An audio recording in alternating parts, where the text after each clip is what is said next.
You are listening to the Vet Podcast, presented by veterinarian Dr. Brian Gregor from New Zealand and featuring an international team of animal health professionals.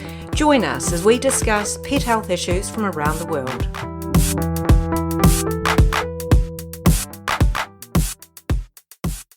Well, we're back. It's been almost a year since the last Vet Podcast.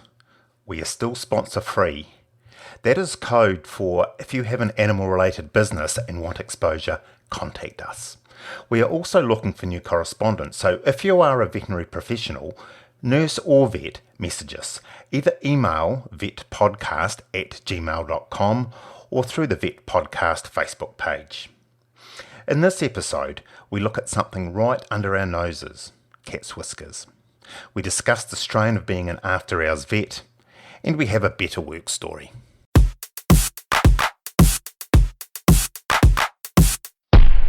If you ask a child to draw a picture of a cat, the one thing you can guarantee is that it will be drawn with whiskers.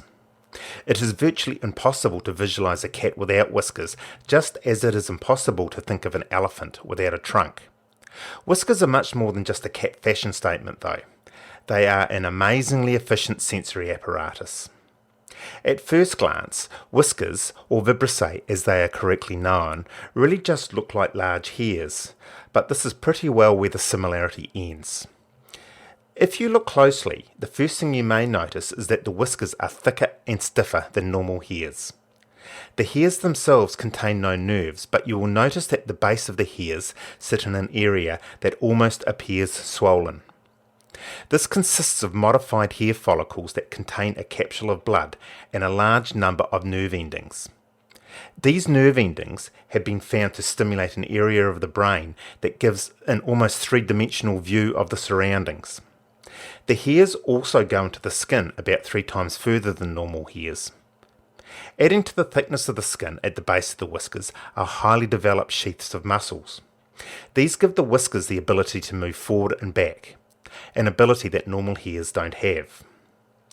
If you look closely at your cat, you will notice not only whiskers at the side of the mouth, but also on the cheeks, above the eyelids, and on the wrists of the forelegs.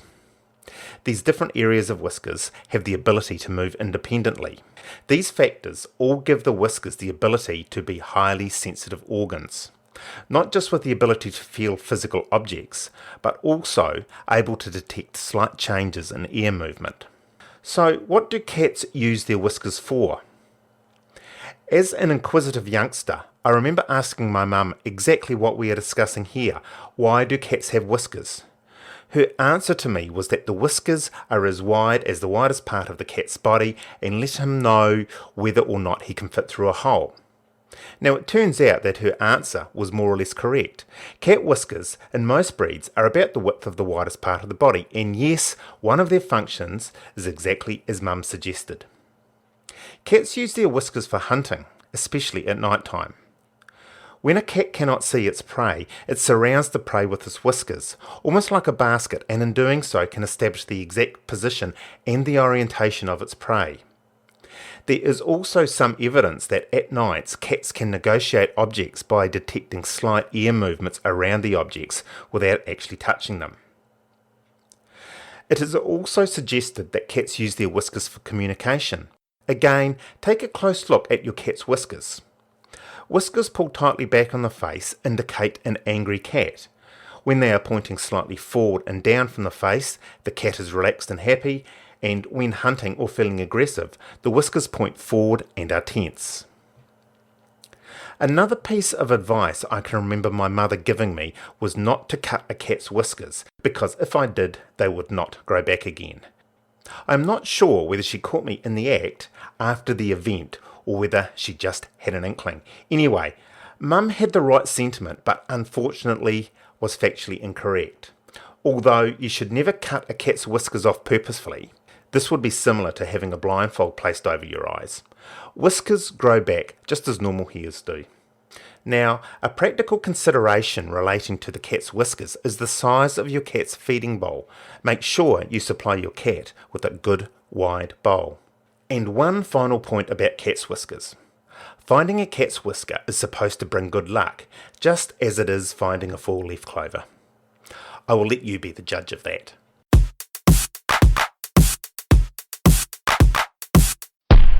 If you ask a veterinarian to list the 3 things that stress them the most about being a vet, I think you would find that being on call would be in everybody's list. Most large metropolitan areas now have specialist after-hours or emergency clinics supplying the out-of-hours veterinary cover, but there are still a large number of us that have to supply these services from our clinics. When I first qualified, I was employed as a sole veterinarian in a mixed veterinary practice, having to supply after-hours cover 24/7 every day for up to 2 years, until another veterinarian started to share the duty with me.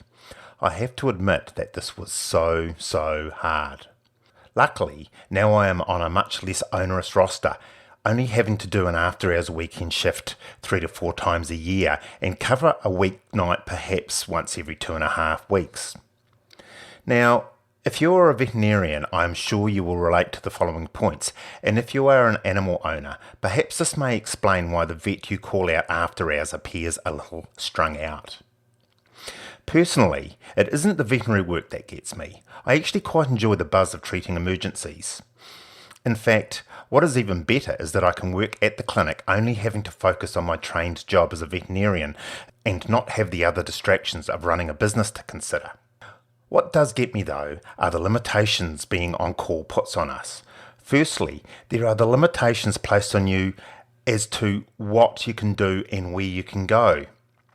Personally, if I'm on call, I don't want to be any more than 15 minutes from the clinic, and there has to be mobile phone coverage, which in the area we live can be an issue.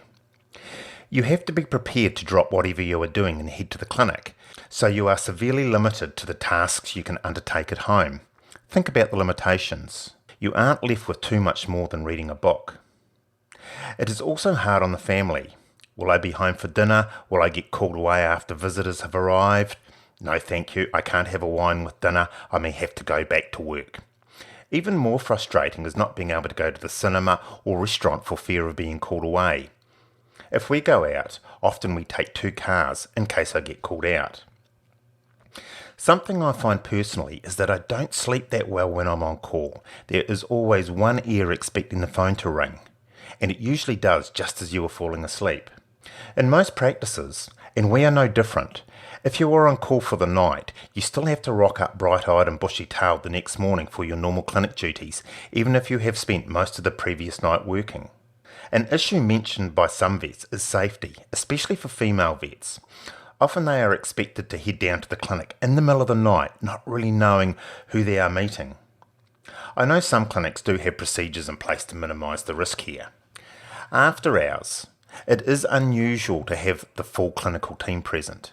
There will be a vet and hopefully a nurse will be rostered too, but if the case turns out to be an emergency surgery, the backup usually present during the day won't be there, from an extra nurse holding things to the collegial backup from another, often more experienced veterinarian. And then there's the idiot factor.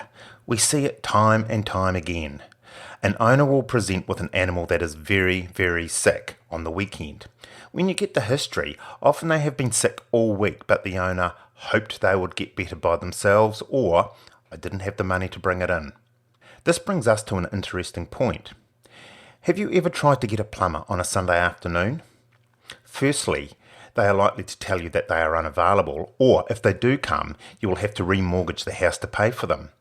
Why then do people complain about paying an after-hours charge to see the vet?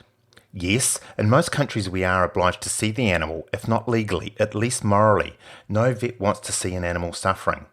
To offer the service, we put our lives on hold, we deprive ourselves of sleep, and we stress about the what-ifs.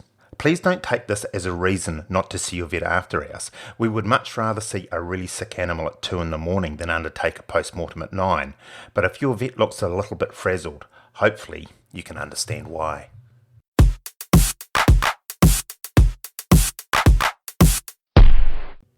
Being a veterinarian can be quite a stressful profession, but sometimes just really weird stuff happens. To celebrate this, we have got a section now in the Vet Podcast which we've simply called Better Work Stories. So this situation happened a number of years ago. It was a fairly busy evening consult period, and one of my nursing staff came up to me and she said, "Mr. Smith's on the phone just wanting to know whether we have got his blood results yet," and she handed me a pile of results. I flicked through them and there was a result there for Mr. Smith.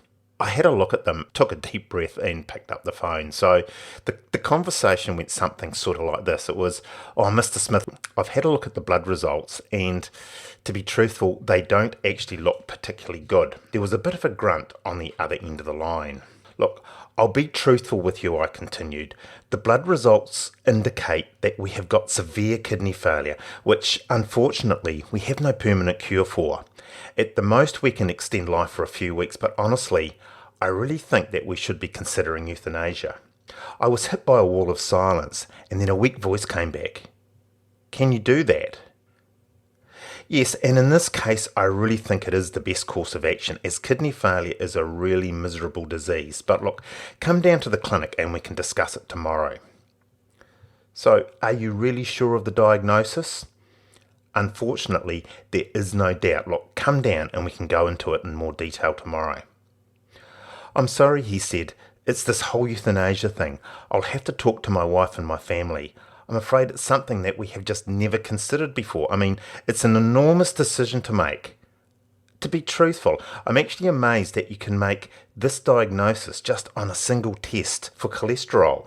"I beg your pardon," I replied, starting to get a little bit confused. "You took a blood sample from me earlier in the week just to check my cholesterol. This is the doctor's surgery, isn't it?"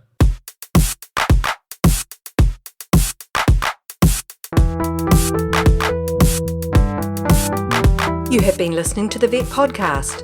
You can find us on Facebook, the Vet Podcast app in Play Store, iTunes, Google Play, or bookmark us in your favourite podcast player. To contact us, message through Facebook or email vetpodcast@gmail.com.